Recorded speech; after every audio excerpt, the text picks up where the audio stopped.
All right. So I'm going to be the after-lunch siesta speaker.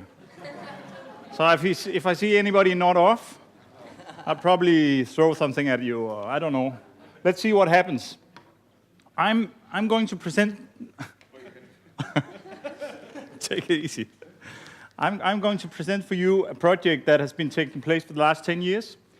I'm from an island. I'm a local guy. So I'm an islander. I don't know if any of you are islanders. I met somebody from Iceland.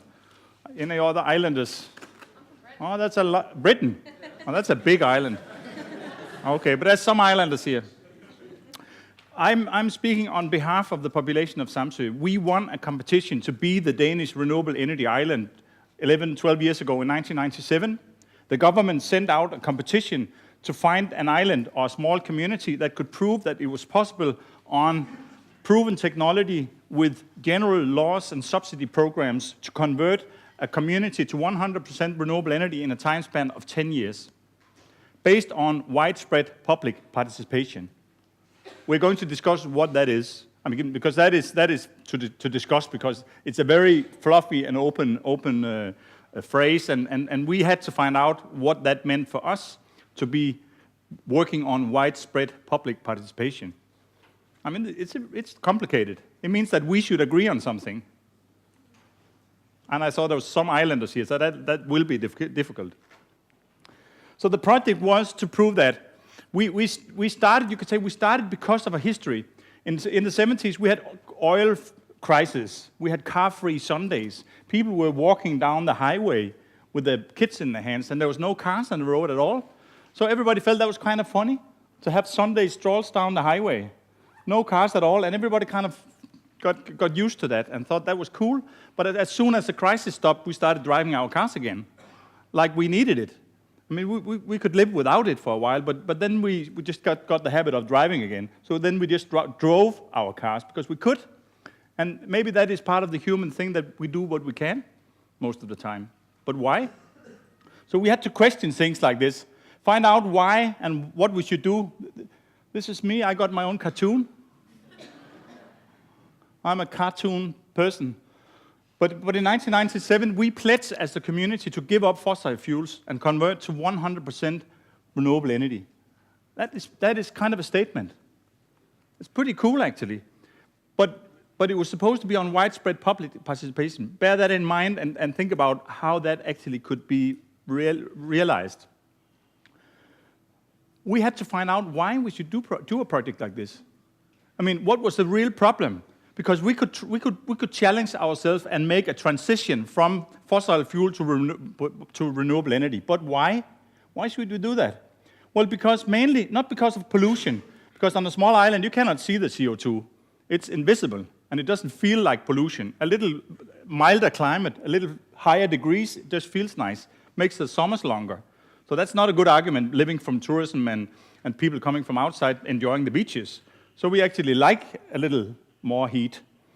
So we had to define what is there a point on this one? No?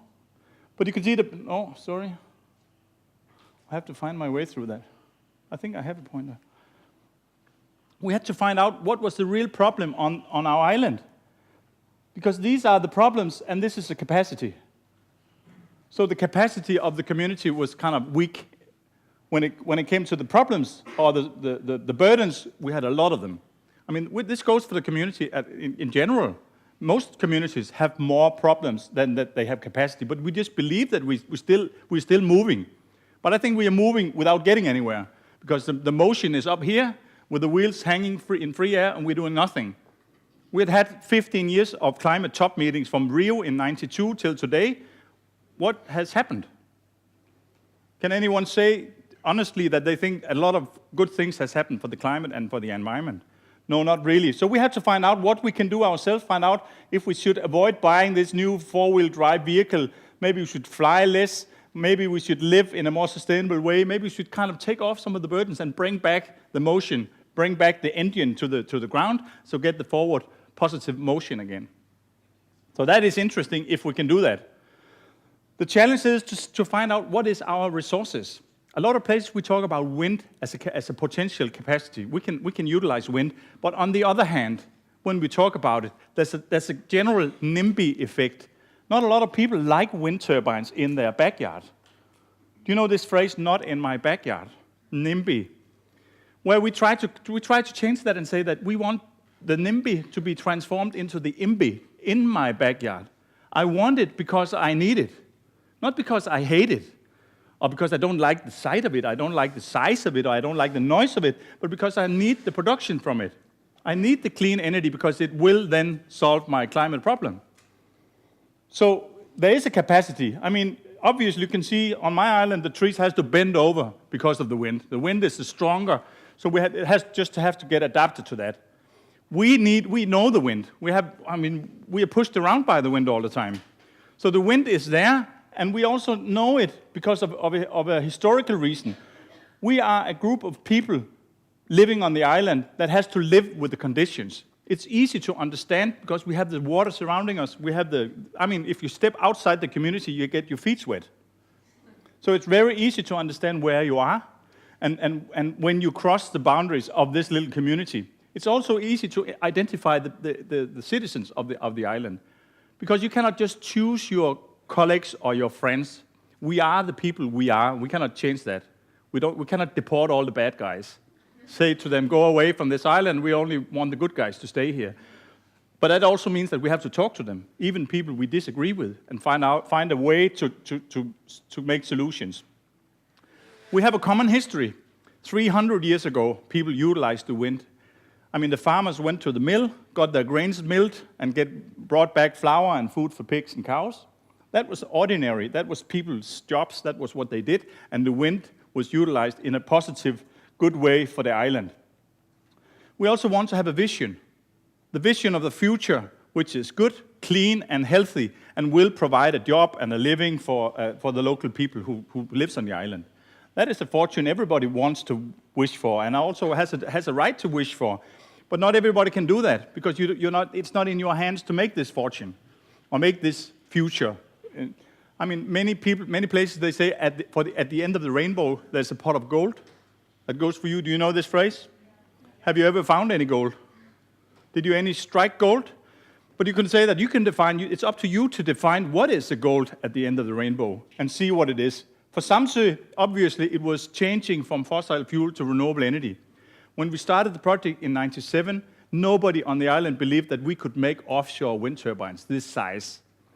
When they were erected in 2003, they were the biggest offshore turbines in the world, made on a tiny little island in Denmark, financed and paid for by the local citizens.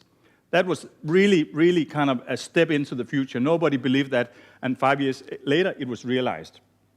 So that was believing in the future. When we did that, we could do everything. We could walk on water, more or less. This is the island. This is the shape of the island if you Google it.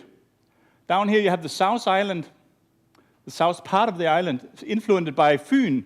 We speak a kind of a different tongue from the North Island. They are influenced from Djursland and Norway all the way down here, so they have a different tongue out. This is an old seabed. This is jungle, where we have a lot of wild animals and rapists and robbers. And nobody wants to walk from here to there, so they are this little community is very isolated. Here we have the central administration. This is a town hall. We have a mayor. And this is where the banks are, the finance guys, they are down here. This is where the central development is and where all the intelligence lives here. Out here, they had long winters, and they had to, comfort themselves and maybe see cousins and friends. And there's a little degree of inbred out here in the north, not because they want, because they had to. I don't know if I mentioned I live here on this end. Well, I live here. But this is just to say to you that you imagine this little community as being one little harmonic community where everybody speaks and we drink coffee and we have a good time. But no, it's a tribal community where we fight each other all the time. We disagree, and probably these guys out here, they think that we are the bad guys. Of course, they're wrong, but